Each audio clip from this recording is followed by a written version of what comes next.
வணக்கம். தாம்பரம் மாநகராட்சி எல்லைக்கு உட்பட்ட ஆஸ்தினாபுரம் 22வது வார்டு ஜெயின் நகர் மெயின் ரோடு.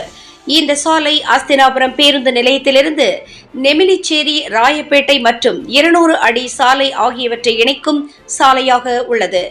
இந்த சாலையில் தினமும் ஆயிரக்கணக்கான வாகனங்கள் கடந்து செல்கின்றன. இதில் பள்ளி வாகனங்கள், கனரக வாகனங்களும் அடங்கும். சாலை மார்க்கமாக அஸ்தினாபுரம் அரசு மேல்நிலை பள்ளிக்கும், சிஷா மெட்ரிகுலேஷன் பள்ளிக்கும், சியான் மெட்ரிகுலேஷன் பள்ளிக்கும், NSN மெட்ரிகுலேஷன் பள்ளிக்கும், விவேகானந்தா பள்ளிகளுக்கும் எண்ணற்ற மாணவர்கள் கடந்து செல்கின்றார்கள். சாலையை கடந்து செல்வது அனைவருக்கும் சிரமமாக உள்ளது. இதில் வாகன ஓட்டிகள் கடந்து செல்லும் பொழுது விபத்து ஏற்படுகிறது. மாநகராட்சி நிர்வாகம் உடனே தலையிட்டு இச்சாலையை சரி செய்யுமாறு சமூக ஆர்வலர்களும் பொதுமக்களும் கோரிக்கை விடுக்கின்றார்கள். இச்சாலை இப்பொழுதுதான் புதியதாக போடப்பட்டது. ஆனால் சாலையை பாதாள சாக்கடையை சரி செய்வதாக சொல்லி தோண்டப்பட்ட காரணத்தினால் மக்கள் மிகவும் சிரமத்திற்கு ஆளாகியிருக்கிறார்கள்.